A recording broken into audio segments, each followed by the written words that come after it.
Merry Christmas, everybody. Welcome to the WWE podcast. Thank you for joining me and taking your time out of your holiday weekend to join us here and listen to a little bit of wrestling. This is your week in review, and tonight we're going to discuss everything that happened this week in WWE with all of the good, all of the bad, and all of the embarrassing. Let's get it all started right after this. Let's talk about supplements for just a minute. The market of supplements is overcrowded, right? It's oversaturated. There's too many to choose from. You just don't know which one you want. You don't know which one's effective, what has potential harmful side effects. Well, I have one that I can tell you with confidence is not only not going to give you any of those negative side effects, but also will provide you with the energy that's sustainable. It doesn't have those crashes. And the product I'm talking about is called Energy Boost. It's from a company called Vitali Boost, and they sell a bunch of other great products. But you can check out the website at vitaliboost.com. That's VITALI boost.com. So what makes Energy Boost so great? Well, it's made from natural, clinically researched ingredients that include caffeine, B vitamins, and other energy-stimulating nutrients. And it's perfect whether you're working out, gaming, studying, or during those intimate times with your partner.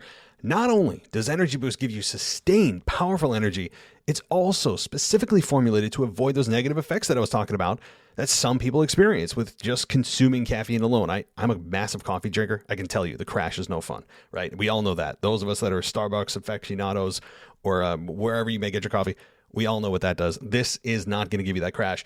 And Vitali Boost, by the way, is a leader in the supplement energy market, and customers absolutely love them. Right now, they have a 92% 5-star review on Judge Me.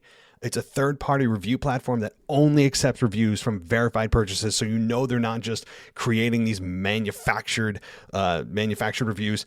These are real people reviewing the product, honestly, and 92% is an amazing 5-star rating review. So check out Energy Boost today, risk-free. You can go to vitaliboost.com. Again, that's VITALI boost.com. You use our promo code WWE for a discount. But if you're interested in learning a little bit more about the science behind Energy Boost, visit my Vitali Boost's health guide at vitaliboost.com. Again, VITALI boost.com. And right there, you'll find information from peer-reviewed academic journals about the active ingredients in all of Vitali Boost's supplements. All of these supplements, by the way, are made in the United States. That's cool. And a reminder, go to vitaliboost.com and use our promo code WWE. You'll get a discount on the Energy Boost and all of their other great supplements. So don't miss out, guys. Go check out Energy Boost. And again, it's vitaliboost.com, VITALI boost.com. This is WWE superstar Drew McIntyre, and you're listening to the WWE podcast.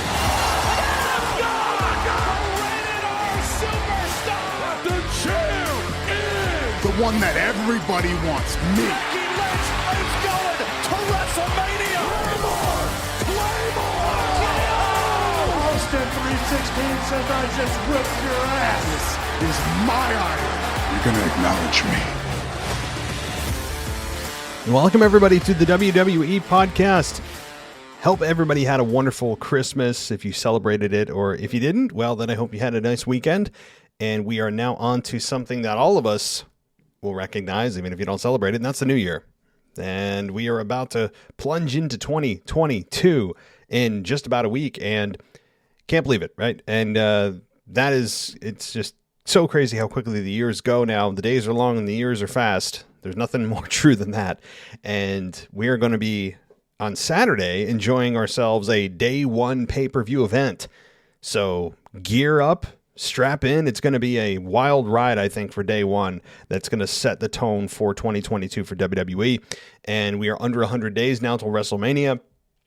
We also have the Royal Rumble, of course, right around the corner as well. So right when you get past Christmas, it's all hands on deck. WWE really ramps things up. And yes, we got a kind of lackluster, I think, week in WWE when it comes to shows. And that's to be expected with the Christmas week. I have been very positive about WWE and their shows as a whole over the last month because of December typically being a down month. But now they've really kind of settled into, okay, this SmackDown, especially SmackDown, was a bit of a kind of a hold me over show. And no shortage of embarrassment either on SmackDown. Not that the show was a complete bomb, but I think we know where or at least if you've listened to the show before, you know where I'm going to go with that. You know exactly where we're going with the embarrassing part of what I've put in the title of this show. So we'll get to that. We'll get to some of the good, of course. It wasn't all bad, and it was a very wrestling-heavy show on SmackDown. That's good. You know, Monday Night Raw, of course, I did a full Monday Night Raw review. That was released last Tuesday, and really was, I think, overshadowed by the alliance of KO and Seth Rollins. We'll see if that continues to take hold or disintegrates. We'll see. Of course, we'll know a lot more after the day one pay-per-view on, what is it, Saturday, right? Weird that it's on Saturday. You know, and I wonder if I'm going to like it better on a Saturday. You know, because Sunday, everyone's already geared up for the work week, and, you know, it's kind of just one of those things where it's like, oh, well, at least there's wrestling, but I got to go to work tomorrow, so I don't want to stay up too late. Now it's on a Saturday, so I'm interested to see how I feel about that. Now, we've had WrestleMania on Saturday, of course, with part 1 and part 2 on Sunday, and now it seems as if that is a permanent structure or a permanent format for WrestleMania. I like that. And now I do wonder, as a standalone pay-per-view, how we're all going to feel about Saturday night as a pay-per-view night. You know, perhaps this is something that they move going forward if there's overwhelming positive reviews for it. But speaking of things that don't have a lot of positive reviews, you know, look, I'm not here to talk about movies. I'm really not, as I'm just about to talk about one very, very quickly. I know this is all about wrestling, but as a wrestling fan, I do find that a lot of you have similar interest in movies and TV shows that I do, and sports for that matter. And if anybody has seen Matrix Resurrections, no, I'm not going to spoil anything. Okay. I want to come on here and talk in detail about things. Maybe I'll create a separate show about that if people really want to hear my thoughts on Matrix Resurrections in detail. But if you haven't seen it, and I'll just say this, if you're a fan of the first one, especially the first one we all know is the best. Second one was good to okay. And then the third one, most people generally feel is a disappointment. After watching Resurrections, I can tell you that you will look at the third movie and go, man, I long for those days. I feel like it didn't feel like The Matrix, and it was a bit disappointing, at least for me. And now a lot of critics felt it was nice, felt it was a good story. It was a good ride. I differ. I didn't think it was the worst movie in the world. I've certainly seen worse. But if you're a fan of The Matrix and you expect it to feel like The Matrix and be easy to understand and follow, you may want to put your thinking cap on for this one and settle in for a 2.5 hour kind of confusion, and it's about everything and nothing at the same time. I'll just leave it at that. So I'm not spoiling anything, I'm talking in very general high terms. But anyway, so if you'd like to have me do a show specifically on Matrix Resurrections, that'd be fun. I've never really reviewed a movie before. I'm not a cinephile by any stretch, but okay, before some of you complain, this is a wrestling podcast, what are you talking about movies for? Let's move on. And I'll move on by also shamelessly plugging my 99-cent sale that could be coming to a close very shortly. At least it'll be going on through the end of the year, and then beyond that, I may close it down. 99 cents will get you ad-free on Apple Podcasts. You just click on the ad-free button. It's on our homepage. It gets you ad-free for an entire month, 99 cents, or the entire year for under $10. It's 2 months for free, and it locks in your price. So consider doing that. This sale is going to be coming to a close very shortly. So head on over to Apple Podcasts or on Patreon. $1 on Patreon gets you ad-free everything and a bunch of other perks. One last thing. Obviously, you hear I'm not with a co-host again tonight. You guys know the reason. Just family life, sleep schedules for kids, impossible. That's all I have to say about that. And it's, I think we'll find a schedule shortly, and I'll keep you updated on that. But as far as a co-host with the What If segment that I do with Anthony DeMarco on Mondays, I may continue to pump out some old wrestling nostalgia shows that you didn't get to hear or maybe have forgotten about in the years past. I've done a lot of wrestling nostalgia shows, probably over 100 of them. So I'll, in its place, I will likely be pumping out the old wrestling nostalgia shows that you guys love. And I haven't done a wrestling nostalgia in quite some time, but that's probably what I'll do. Okay, let's get into WWE and this week. And let's start with Charlotte Flair and Toni Storm. Now, again, Michael Ritter had an abbreviated version of SmackDown. I really appreciate Michael Ritter, who just does such a great job. And follow his other show, by the way, at Football Function. No better time with the playoffs coming around right now with NFL. Go follow Michael Ritter's Football Function podcast. But he did an abbreviated review for SmackDown given the holiday this week. Still really good. And I do agree with most of what he said. And, I have to say the Toni Storm and Charlotte Flair matchup, I originally came away with it saying, okay, cool. This was a decent match. And then I started reading other people's reviews, and I was, especially CBS Sports had gave it a C rating. Other people gave it kind of a flat rating. And I understand why, and it did skew my view of it a little bit because I'm easily impressionable and I don't come up with original thoughts. Everything I come up with is other people's thoughts, and then I regurgitate them as my own and hope you guys believe it. But what the deal is for most people, the reason that most people feel that it was a kind of a flat match is that Toni Storm didn't get a sustained offense, and that it was also ended in a roll-up, which at this point, is anybody shocked that a big matchup ends in a roll-up? The answer is no. But that's generally the perception among the big reviewing websites and among fans, that they thought the match was okay, but that it lacked a bit more of what Toni Storm is capable of. And furthermore, what this matchup means to Toni Storm. We didn't get to really hear from Toni Storm much, and they were too busy throwing pies in each other's faces to talk. Anytime you add pie, which is just, when I say pie by WWE standards, it's essentially just a tin foil container with whipped cream. There's no actual pie to it because pie, I think, is overstating it, but they threw pies at one another, and that's where it got stupid. And you add on top of that Toni Storm was really just kind of the deer in the headlights look, for somebody that we're told was traveling the world, right?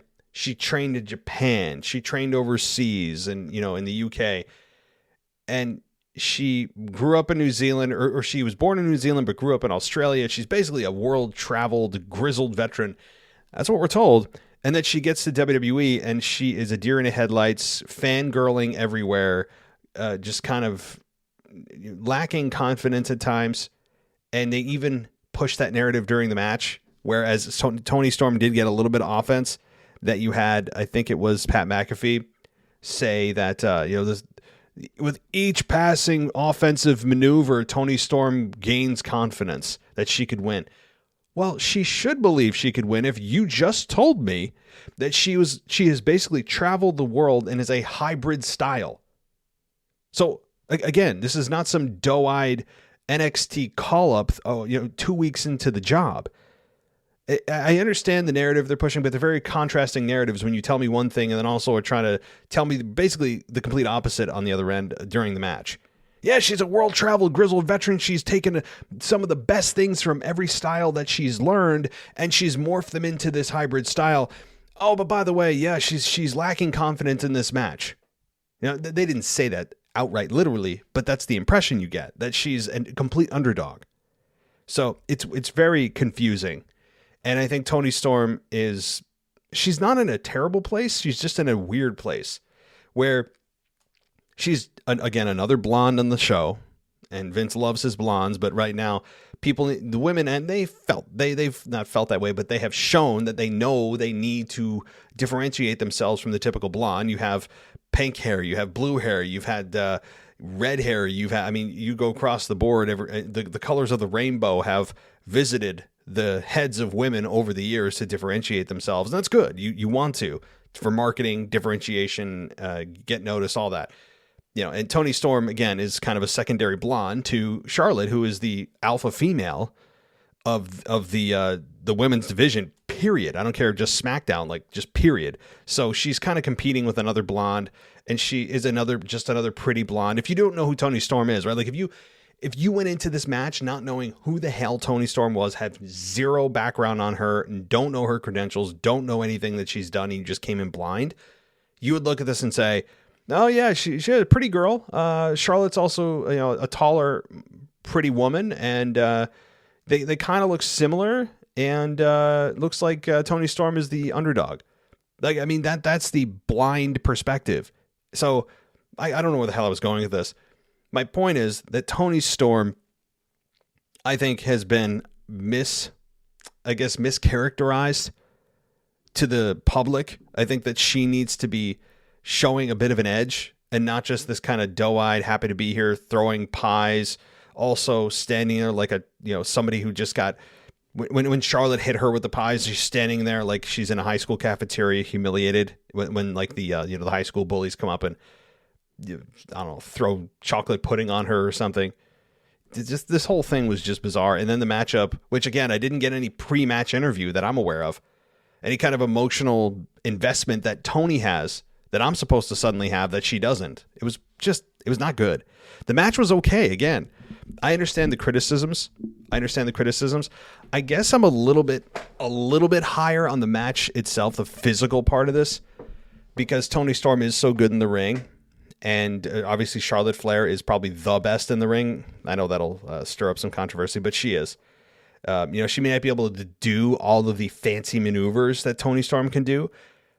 But to me, that's secondary to ring psychology, timing, and understanding the moves and being able to tell a story and not just doing moves to do moves, but doing them in order that makes sense for the story you're trying to tell.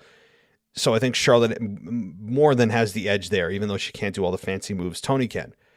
And so Toni, though, obviously she's a pretty girl. She can do things in the ring that a lot of women can't. She's insanely athletic. She does have a nice voice on her. Promo style is okay. And I mean, she's certainly not super damaged on this. Losing via a roll-up, I think, is...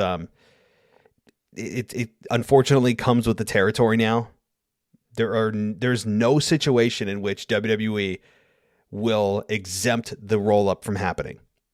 I think the only thing at this point, the only matchup at this point that they have not touched, and I don't want to put this out there in the ether, but that's the main event of WrestleMania. I mean, imagine them doing a roll up finish for the main event of WrestleMania. Now I know that's, in most people's mind, they'll never do that. That's the main event. That's the biggest match of the entire year. It's the closing match of WrestleMania. It doesn't get any bigger.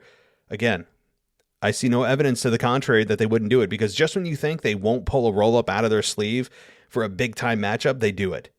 Pay-per-view main events, they've done them. The only pay-per-view main event they seemingly haven't done it for is WrestleMania. So it's right now the only place that it hasn't attacked yet, and at least to my knowledge. So look out there. Anyway, let's move on here. I'll just say this. Toni Storm and Charlotte, it seems as if that's over.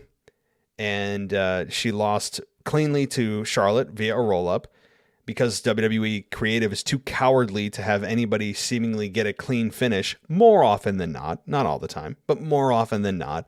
It's a cowardly way of booking because it gives the heel and or babyface, depending on who's on each side, an out, because a roll up, even though they've done it a million times, it still is viewed as kind of a slip of the hand, right? It's kind of like it's a victory, but it's not really a clean victory where they hit their finish and made you tap or pinned you. So there is that kind of like quasi, yeah, you got the win, but did you really get the win that was the satisfying, definitive win, And it's really unfortunate. It's so unfortunate. But that's the message here, is that, yeah, Toni got pinned, but it was a roll up, and there's an out there. So it's not like she tapped to the figure eight. So that's the bit of protection provided by WWE to Toni Storm. So okay, let's move on. Nobody expected Toni Storm to win there. Nobody would have. Okay, Toni Storm was not meant to win the championship. She's not even close to ready. At least from a character perspective, crowd support, it's not there. It's not there. So, all right. Well, let's move on here to something else that I can rant about and get some negative reviews about the show, talking about how negative we are. But I call it like I see it. So if these comments garner negative reviews, so be it. I don't care. I'm not gonna cater to those that think this is gonna be a positive show just to be a positive show, and you think too much. I don't care. Okay. Maybe that speaks to your lack of thinking. Maybe your lack of critical thinking. That you just accept these broad strokes of stories and you have no You have no need or want to have a complete story told to you. And all right, well, now that I've insulted a small portion of my audience, I'm feeling on fire tonight, guys. I don't know what the problem is. Let's move on to something else here, and that's Drew McIntyre and New Day. If someone says Drew Day to me, I mean, that's awful. Now, look, everybody knows, and most of you do too. Most of you, I think, feel somewhat similar. Maybe that's not to the same degree I do, but that New Day is beyond overplayed, overdone, overcooked, expired. Their shelf life. Use your analogy. Pick your analogy. They are just god awful, and on top of that, they're expired. For many years, they've been expired. Now you add Drew McIntyre, a guy that has been on the rebuild, has been in a program with Madcap Moss and Baron Corbin, and then I've actually been. While it's hokey to see them try to pull swords out of tables and stuff, they're two guys that are fun to watch get beat up. So they have like kind of that mild heat that it's still fun to watch them get their butts kicked, and that's fine. And Drew has been in this kind of hold me over program structure for quite a while. And in this instance here, we now have a, what do they call it? A Miracle on 34th Street fight. It closed the show. Here's the thing. One thing I won't rant about. I actually am starting to get a little bit sentimental to, or rather accepting of, sentimental's too strong, accepting of their Miracle on 34th Street fight. At least because they have been consistent in doing this on every Christmas show of SmackDown or Raw. And I understand it. But here's where they go off the rails for me. When wrestlers start selling things that shouldn't be sold at all, like cookies being slammed in your head. Okay, cookies. And they took a bump like they had just been hit with a steel chair. Madcap Moss taking a bump from an empty box. Anybody catch that? Madcap Moss at the end of the match, I think Kofi threw a empty box, which they're always empty presents. I mean, who spends time here at WWE? Or maybe they just bring them in and pay for them somehow. Empty boxes that are, I mean, they are the flimsiest cardboard fake presents you've ever seen. And you have, I think, Kofi who threw it at Madcap Moss, and Madcap Moss sold it like he had just been shot from the back. I mean, it looked ridiculous. It looked so ridiculous. I wanted to laugh, but the embarrassment came before the laughter, and therefore it overpowered it. And I just sat there and shook my head and sighed.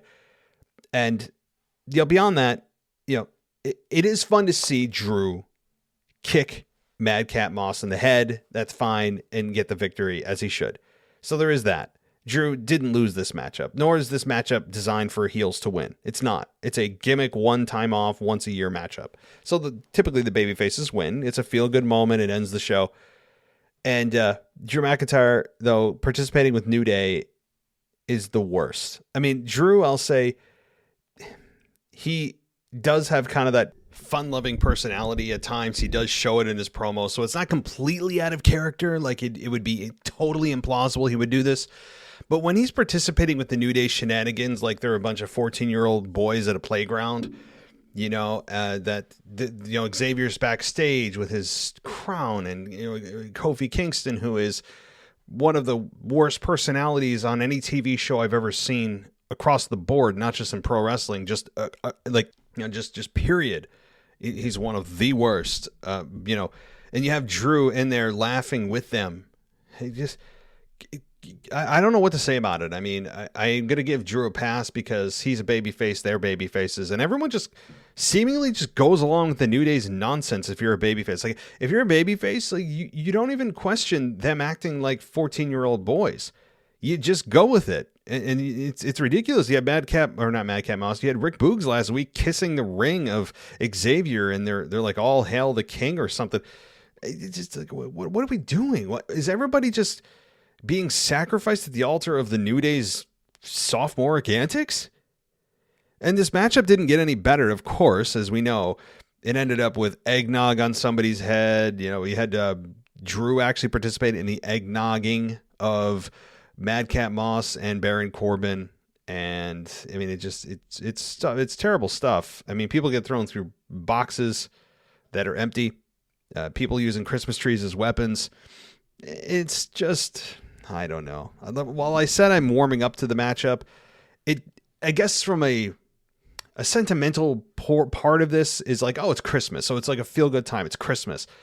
That's, maybe where I mean by sentimental. And I think that the matchup itself is just embarrassing. It's like having a 4th of July food fight that Vince likes to have nearly every year. Not every year, but backstage, everyone's just like eating, and suddenly there's this food fight because it's coming. And Vince has the mental equivalency of, at least from a sense of humor standpoint, I'm seriously like a middle school kid, and it just has not grown. And while the rest of his body has aged, that part of his brain in the frontal lobe just froze in time, and it just has not moved, and finds the hilarity,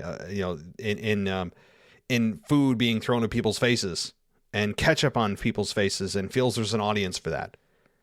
Where? Who? I want to talk to these people that are knee slapping about this kind of stuff. Where is this? And who are these people? They don't exist. All right, let's get into something maybe I can sink my teeth into, no pun intended, and something that's actually worth talking about. And easily the best segment of the show was only a 3-minute segment. And that was with Caleb Braxton and Paul Heyman. This started off the show, and here's what what Bleacher Report says about it. A video package recapping the firing of Paul Heyman by Universal Champion Roman Reigns last week kicked off the show. From there, cameras caught up with Paul, who sat across from Kayla. When asked if he regrets telling the tribal chief a week ago, he said no, explaining that it was his role to tell him the difficult truths. Heyman said he would not be going to NXT, cherry-picking a new talent and starting over. Heyman said that he put everything into being the special counsel for the head of the table. Without that, maybe it's time for me to acknowledge that my career is most likely over. So this was just so good. It has been roundly critically acclaimed across the internet. I have not heard anybody say one bad thing about this. And, so I'm kind of jumping on the pile here. This isn't going to be an original thought of any kind. So, but that said, let me put my own little spin on it and give you my opinion. This is, Paul Heyman has been consistently one of the best personalities on TV, and for pro wrestling anyway, for many years. His promos are second to none, and if this guy was an actual performer, he would be a Hall of Fame performer. Now, of course, he's already a Hall of Famer in his own right as a manager or advocate or special counsel or whatever he wants to label himself as, really all under the same umbrella of wrestling manager. Whatever he wants to be, he's still a Hall of Famer. He's a living Hall of Famer right now. But imagine if he was actually a performer, a wrestler. God, don't let me use corporate speak again, guys. Slap my hand. If he was an actual wrestler, imagine what he could accomplish in promos. Oh my God. And so anyway, this was, of course, masterful on so many levels. Not just the way he delivered, the look in his eye, the unshaven kind of gray look, the way he sipped his water, shaking a little bit. And he knows it's the little things. He knows it's the little things that make it believable, that add that extra element, that aren't spoken, that aren't acknowledged, no pun intended, but are there for your brain to use to enhance its realism. And he knows exactly what he's doing here, and it's great stuff. And so getting back to the context of what he said to Kayla, he did say that, his career could be over. Now, there's a lot of ways that this could happen, and I guess that's the point. Because Paul Heyman has been rumored, and I have suggested, and many others have, that he's going to just screw over Brock and he's going back to Roman Reigns, that this has all been a ruse to end up screwing Roman Reigns or Brock Lesnar. That could be the case. That very well could be the case. And I wouldn't put it past Paul Heyman because I don't think he's going to anybody else. He can't go to anybody else. Paul Heyman was an integral part of Roman Reigns' ascent. He wasn't the only nor the biggest, but he was an important part of that. Why would they pull one of the most important parts of that story away from this story to have Paul Heyman go do what? Right? Like he said, cherry pick an NXT talent. Just randomly decide to pick somebody on the main roster and go, yeah, I'm going to put my support behind this guy or this gal. No. Paul Heyman is staying put in this story one way or the other, whether it's with Brock, whether it's with Roman, whether it's uniting them both, as I've been advocating for many, many, many months, to go on a epic, legendary run together of tearing up WWE, and there's nothing anyone can do about it. Imagine that, again, tearing through security. No one can stop them. Trying to find baby faces to go against them. This mayhem, destruction, power trip to the nth degree. I mean, that has been my fantasy for a long time. But assuming that they're going to remain opponents, Paul Heyman does have a choice to make because he's not going anywhere else. And ultimately, I think logic would dictate that he ends up with Brock. But you could also see Paul Heyman turning into a mega heel, aligning himself with Roman, deepening the hatred for Roman and Paul. Because if Roman is found to be a part of this, where they both knew, and it was Roman's idea to get Brock to believe, then Roman will continue to draw heat for that. And that's a hell of an argument to make. So, to me, that's the most likely scenario, is that Paul is with Roman in on this, and this is supposed to be trying to sell us on this idea, because Roman's the future, not Brock, so this would benefit Roman more than Brock. That's my thought. But let me know what you guys think. Where is this going with Paul? Do you think he's going to be with Roman? Do you think he's going to be with Brock? There could be a third party to bring in, but who is that third party? Braun Breaker? Who is it? I don't know. So I'm interested to hear what you guys think, which, by the way, great time to do it this week because Mr. and Mrs. Casual Wrestling Fan are hosting the mailbag for this week. The email portion, I'll be doing the calls, but the email portion, Mr. and Mrs. Casual Wrestling Fan will be live in studio. It's not true, but at least the in studio part, but it sounds like I'm more professional than I am. So I'm going to go with that. But they are going to be hosting the email portion of the mailbag. So please send in your questions as you normally do on Patreon and or realwwepodcast@gmail.com. With that said, guys, let's take a bit of a pause for the sponsor, and we'll be back with maybe some more rants, maybe something positive. How about that hook for you? All right, stay right here. We'll be right back.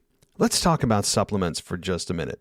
The market of supplements is overcrowded, right? It's oversaturated. There's too many to choose from. You just don't know which one you want. You don't know which one's effective, what has potential harmful side effects. Well, I have one that I can tell you with confidence is not only not going to give you any of those negative side effects, but also will provide you with the energy that's sustainable. It doesn't have those crashes. And the product I'm talking about is called Energy Boost. It's from a company called Vitali Boost, and they sell a bunch of other great products. But you can check out the website at vitaliboost.com. That's VITALI boost.com. So what makes Energy Boost so great? Well, it's made from natural, clinically researched ingredients that include caffeine, B vitamins, and other energy-stimulating nutrients. And it's perfect whether you're working out, gaming, studying, or during those intimate times with your partner. Not only does Energy Boost give you sustained, powerful energy, it's also specifically formulated to avoid those negative effects that I was talking about that some people experience with just consuming caffeine alone. I'm a massive coffee drinker. I can tell you the crash is no fun, right? We all know that. Those of us that are Starbucks aficionados or wherever you may get your coffee, we all know what that does. This is not going to give you that crash. And Vitali Boost, by the way, is a leader in the supplement energy market, and customers absolutely love them. Right now, they have a 92% 5-star review on Judge Me. It's a third-party review platform that only accepts reviews from verified purchases, so you know they're not just creating these manufactured reviews. These are real people reviewing the product, honestly, and 92% is an amazing 5-star rating review. So check out Energy Boost today, risk-free. You can go to vitaliboost.com. Again, that's VITALI boost.com. You use our promo code WWE for a discount. But if you're interested in learning a little bit more about the science behind Energy Boost, visit my Vitali Boost's health guide at vitaliboost.com. Again, VITALI boost.com. And right there, you'll find information from peer-reviewed academic journals about the active ingredients in all of Vitali Boost's supplements. All of these supplements, by the way, are made in the United States. That's cool. And a reminder, go to vitaliboost.com and use our promo code WWE. You'll get a discount on the Energy Boost and all of their other great supplements. So don't miss out, guys. Go check out Energy Boost. And again, it's vitaliboost.com, VITALI boost.com. Welcome back to the WWE Podcast. Let's get back to more great wrestling audio.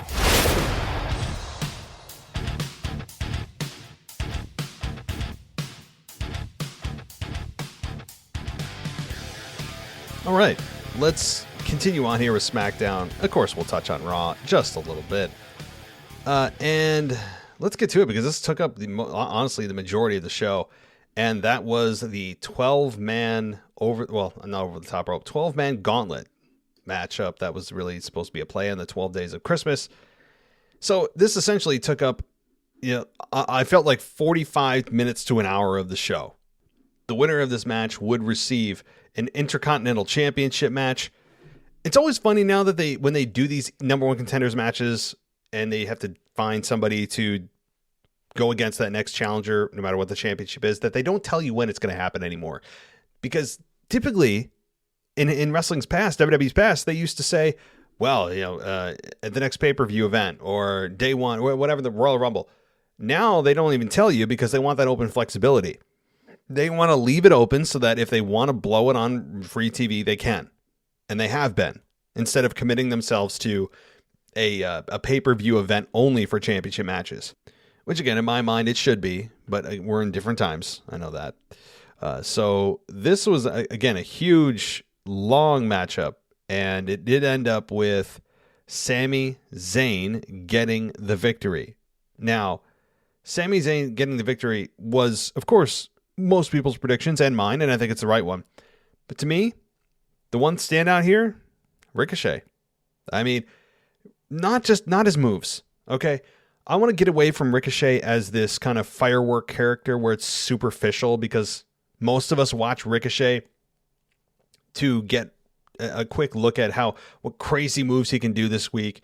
That's extremely superficial. You don't get emotionally invested in maneuvers. You get emotionally invested in characters, in someone's personality, in what they believe in. Can you relate to what they want to do, what they are, who they are? That is what draws money, not this insane list of maneuvers that he can pull off, which are incredibly inhuman. And I understand that, and I appreciate that, and I do respect that. I also, number one, not only feel that it's not an emotional connection, that it's just kind of a one-off. It'll get a reaction from the crowd, but it's a reaction that is just, whoa, look at that move. It's not, oh my God, I hope this person wins. They are so cool. I feel, I want to purchase their merchandise. I can get behind them. I can relate to them. No. That's not what Ricochet has done, at least to this point. Number two, I worry about his long-term health, his longevity, his durability with the maneuvers that he does. He's a human being. He's flesh and blood. So I'd be very concerned about his shelf life with all these maneuvers he's doing. I mean, he is taking many, many months off of his career with all of the way he wrestles. His style is, I think, detrimental to the longevity of his character. I do. So I know that that's his thing, and that's what defines Ricochet right now is his maneuvers. He better find a different way to entertain, and probably sooner than later before he ends up, not saying he's going to hurt himself seriously or an opponent, but you can't deny that style does heighten the risk. And if it doesn't end up with serious injury, it wears and tears on the body at a much faster pace than it does with the typical quote-unquote wrestling style.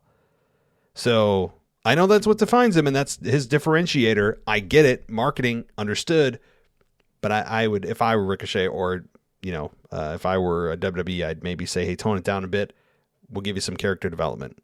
That comes for free. You don't have to throw your body at the ground for character development. That can happen on the microphone. You just have to move your lips. So, that said, Ricochet was a standout, though. I mean, he did make you excited because you thought maybe he could pull it off. He did beat several stars, including Sheamus. And so that was good. I really do think this was a standout match. While Sami won, what most people are talking about right now, geez, I can't talk tonight, guys. I'm half awake. What people are really talking about is Ricochet and his performance. and he made that match worth watching. It was a long one, very long. I assume they didn't want to do an over-the-top rope battle royal because we're too close to the Royal Rumble, that they didn't want to have a similar style and then also have a pay-per-view in a month that was, it's also very similar to a battle royal, which is, of course, the Royal Rumble. The other thing is they probably needed a bunch of time to burn. It's a holiday show. They know it's kind of a throwaway show. They wanted a ton of time torched. And what better way to do it than have a Christmas-themed 12-man match? So I'm not blaming them for that. I totally get that, because that's a great way to kill time and also just have wrestling on a wrestling show. The one thing that a lot of us complain we don't have enough of on a wrestling show, and they gave it to us. So there's that. Now, Sheamus, one thing I'll say here too, the way, now not Sheamus, but rather the way WWE has booked a certain individual in Drew Gulak is shameful. And I say that because there was some promise with Drew and then Daniel Bryan when they had their run. And I'm surprised that Drew Gulak has not gotten future endeavored. I will say, whenever they have their next round, there is no way Drew Gulak survives. There's no way. Didn't he already get fired once and they brought him back? And the reason I say that is the way that they booked him obviously here is not helping the case, not helping his cause of Sheamus just instantly giving him the brogue kick and goodnight the lights, saying he survived 5 seconds in the matchup. A guy that is one of the best pure wrestlers WWE has, period. Kind of a reincarnation of Daniel Bryan, although albeit a little bit younger. It was a bit disrespectful to do that to him. And it continues to define him in his position of irrelevant until needed as a sacrificial lamb for the stars that they're actually going to push. And it's unfortunate. And I also believe that it won't be long if they keep him around that he's going to drop the Drew and just go with Gulak. And that does, first of all, Gulak is not a cool name. It's not an endearing name. It's kind of it's not dorky. It's just not an intimidating name. Gulak sounds like goulash. It sounds like some kind of food, doesn't it? It's not a good name. And you can't stick with Drew, obviously, with Drew McIntyre floating around on the same brand. So I wouldn't be surprised if he undergoes a character change, a big one, or is future endeavored, or he drops one of the two names, probably the Drew, and he goes just Gulak. But I don't know. So again, if they drop the Drew thing, they're emphasizing his last name, which they can't love. They can't. Gulak is not a fun name or an intimidating name to say. So, but anyway, I was disappointed about that. And not that he got a big crowd reaction or come on here, I'm his biggest cheerleader or anything like that. But it's disrespectful. And there's more to Drew Gulak than what we got on SmackDown. For him to travel and be away from his family, to go in, take one bump and leave. Not good. Not good. So, Sami Zayn does win. And he is going to face Shinsuke Nakamura for the Intercontinental Championship. And I really hope Sami wins because they're doing, as we all know, less than nothing with Shinsuke as the Intercontinental Champion. I mean, seriously nothing. So that'll be good. Now, Rick Boogs played Shinsuke Nakamura to the stage at the beginning. And boy, fans are really starting to take to Rick Boogs. Yeah, they are really. I mean, when he says, "My name is Rick," and they all say "Boogs" before he says his name, that's catching on.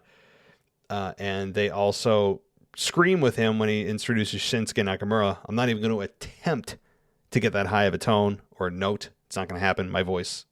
It will be embarrassing. Okay, you will feel secondhand embarrassment listening to this if I attempted the note that Rick Boogs does. But Rick is really catching on. He is really catching on. And in ring, we don't get to see him a whole lot in ring. I think he's okay in ring. Okay to decent. From everything I've seen, he doesn't blow me away. He's good. He's fine. And Shinsuke Nakamura is, boy, you talk about an afterthought. A guy that hasn't been on the microphone in about 6 months. What has Shinsuke Nakamura even said over the last 6 months? Yeah, I mean, I don't even know. No speak of English? Hilariously, that he said that one time. He said that, not me, obviously. He said that. And it was, to me, one of the funniest lines he's ever said. And, okay, moving on. Xia Li called out Natalya, challenging her to a match and assuring she has no fear. So Xia Li says she's the protector of those who are weaker, apparently vulnerable, as she said. So Xia Li versus Natalya is coming. Apparently there's no, at least not yet, any backlash for Xia Li helping out Naomi a couple of weeks ago. And also there was no follow-up either to Naomi and Sonya Deville. Again, I'm not ranting about that or complaining because this is a Christmas Eve show, right? We know you're going to get bare bones show. You know you're going to get the bare minimum of the show, and that's to be expected. So they did put that storyline on hold. No Roman Reigns on SmackDown. That hurts the show, but it's understood. And it's also fun when Roman's not on every show because, boy, when he's on there, he feels special as hell. He already is, but when he's not there and then he shows up a week or two later, it's gold, and you pay attention to everything he says and does. So Xia Li, I like her style. I got to say, Xia Li from coming up here is translates so far decently. I know she looks like Raiden from Mortal Kombat when she comes out and there's lightning coming out of her hands, at least when you're sitting at home. But when you're in person, it's invisible. It's there, guys. If you're in person, the lightning is invisible to you. It's there though. It's there. She's actually shooting out lightning, but the camera's able to pick it up. You're just not able to see it, but I promise you it's there. All right. New Day. Oh, I already had the New Day and McIntyre. They shared a laugh at the expense of their opponents. Yeah, okay. Well, I don't know who's laughing in that. It wasn't me, nor most of the people in attendance or at home. But I think I covered SmackDown, generally. I think I generally covered SmackDown. Now, on to a Monday Night Raw. Again, I think the biggest takeaway from this was the Seth Rollins and KO alliance. I think that really is what sold this show, at least coming away from it.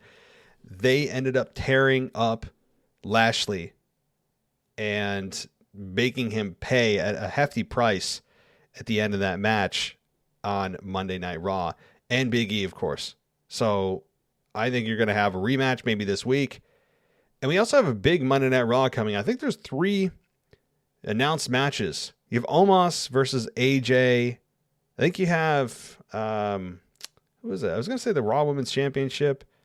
I could be wrong on that. But there's some 2 other huge matches happening. I think the United States Championship, I believe. I don't know. Hell, don't listen to me, guys. I don't know what I'm talking about. Head to WWE.com. I'm sure it's on their website. But there are some big matches coming for Monday Night Raw this week, which is fun. And I appreciate them making sure that we are hooked for next week. It's often not done. Another big thing here, and I don't mean to have the pun intended here, but Doudrop getting the KOD from Bianca Belair. I watched that back a few times. I even tweeted this out. Follow me on Twitter at @wrestling_audio, by the way. Bianca Belair is one of the most intriguing, captivating, impressive women's talent to come across in a decade. I mean, she is the total package. She is excellent in the ring. Excellent in the ring. She has her strength isn't matched to nearly any woman on the roster. Yeah, she is strong as hell. She's got a presence. Just something about her, that quote unquote it factor is there. On the mic, she is improving and continues to improve, and she doesn't stutter. She's very just professional and eloquent in the way she speaks. She has fan support. Her theme song is very catchy. She is one of the most well-rounded performers. She put on the best match, I believe, of last year's WrestleMania, and that includes the Daniel Bryan, Edge, and Roman Reigns match. Close second, but I think it edged it out, pun intended. So that, to me, I mean, she, right now, Bianca Belair, I know she's in a kind of throwaway matchup or program that apparently did end on Monday night, because once you hit the finish on the heel and you get that clean victory, usually the program's over. But Bianca Belair here is, again, in a hold me over to waiting until the Royal Rumble and then beyond. Because Bianca has a very good shot at winning the Royal Rumble. Many people believe Liv Morgan could be it. Bianca Belair is also a good candidate. Sasha Banks is a good candidate. But we have a month to break down Royal Rumble, so we'll do that as we go on here. Let's see what else happened. Finn Balor defeated Austin Theory. Austin Theory, as you remember on Raw, lost clean to Finn Balor. That was surprising to me, but a huge victory for Finn.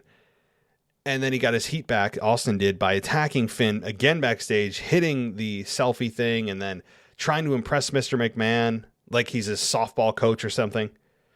And Vince wasn't impressed, and he gave Austin Theory one more chance next week, basically saying if he loses to Finn, he's fired. I don't understand any of this, why it's relevant, why we're supposed to care. I don't get it. But AJ also, again, was attacked by Omos on the show. That leads to this match this week. I have outlined that and talked about it at length, really, on the mailbag. If you'd like to go listen to that on the mailbag on Wednesday night, I posted it.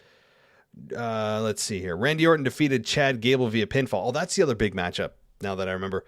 Randy Orton versus Otis is coming this Monday night. And I'm really excited for that one because Randy has tried 4 times to try to hit an RKO, including the week before, not just this week. So a total of 4 times to hit an RKO on Otis, and he has been unable to do so. It's intriguing to me. Randy Orton does not have it blocked more than once. So that's going to be a fun thing to watch. And when he presumably hits it, does Otis no-sell it? Does he get up? Does he kick out? What happens? And really for AJ Styles and Omos, can Omos actually take a finish? He has yet to take an actual finish of any kind. But I will say, a phenomenal forearm is one of the easiest finishes to take ever because he probably won't leave his feet when he takes it. And it's just a forearm. I mean, it's one of the simplest things you can sell. You don't have to do any fancy footwork. So I think he finally will be hit with a finish. Omos, that is. But and then probably just plow through AJ. So Randy Orton defeated Chad Gable. Dolph Ziggler defeated Damian Priest via countout. Miz attacked Edge as it was a setup, even though, and I remember ranting about this on the show, Edge knew it was coming and still was laying on his back, which is not a good thing for a babyface to do.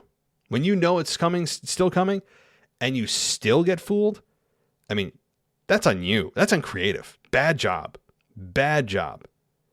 And I mean, not that this was a bad segment, but it made Edge look kind of like a fool. Rhea Ripley defeated Queen Zelina via pinfall after hitting Riptide. Clean victory there. And then Becky Lynch and Liv Morgan traded verbal barbs after Morgan had attacked Lynch at a recent training session. And Morgan vowed to start 2022 by becoming Raw Women's Champion as they're going to face each other at day 1.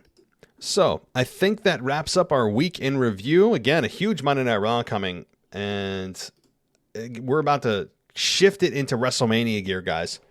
I mean, we're in the WrestleMania vehicle. Everybody pile in. We're about to head on that road because as we shift past the holidays, we are officially on the road to WrestleMania. I will say that after day 1. I know that people's, WWE won't acknowledge it until actual Royal Rumble at the event itself. When they open the show, they always say it. The second the calendar turns to January, you're on the road to WrestleMania. Period. End of subject. So, everybody, thank you so much. Again, consider going ad-free. The sale isn't going to last long on Apple Podcasts, and lock in your price now. It will not change if I change the price. You will be locked in. So consider 99 cents a month ad-free there, or on Patreon as well. And everybody, thank you so much for listening. Again, throw your emails my way because Mr. and Mrs. Casual Wrestling Fan on Wednesday night are going to be answering them on their portion of the mailbag. I'll be doing the voicemail. So everybody, thank you so much. Hope everyone enjoyed their Christmas, and we're on to the new year. As always, take care. I'll talk to you next time. Thanks for listening to the WWE Podcast. Don't forget to subscribe on your favorite podcast app so you don't miss a show, or head to WWEpodcast.com. And for all of these shows ad-free, head over to patreon.com/WWE Podcast. Until then, we'll see you next time.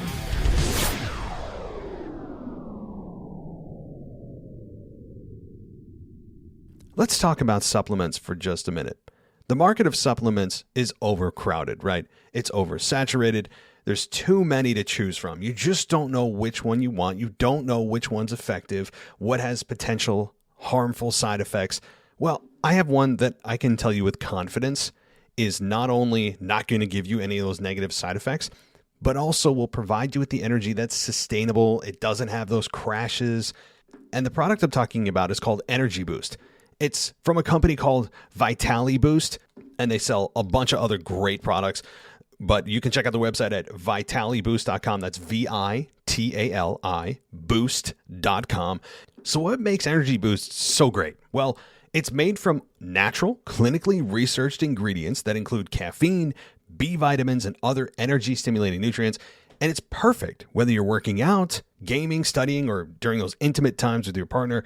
Not only does Energy Boost give you sustained, powerful energy, it's also specifically formulated to avoid those negative effects that I was talking about that some people experience with just consuming caffeine alone. I'm a massive coffee drinker. I can tell you the crash is no fun, right? We all know that. Those of us that are Starbucks aficionados or wherever you may get your coffee, we all know what that does. This is not going to give you that crash. And Vitality Boost, by the way, is a leader in the supplement energy market, and customers absolutely love them. Right now, they have a 92% 5-star review on Judge Me. It's a third-party review platform that only accepts reviews from verified purchases, so you know they're not just creating these manufactured reviews. These are real people reviewing the product, honestly, and 92% is an amazing 5-star rating review. So check out Energy Boost today, risk-free. You can go to vitaliboost.com. Again, that's VITALI boost.com. You use our promo code WWE for a discount. But if you're interested in learning a little bit more about the science behind Energy Boost, visit my Vitality Boost's health guide at vitaliboost.com.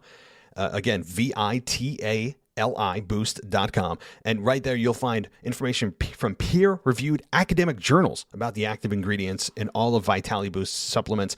All of these supplements, by the way, are made in the United States. That's cool.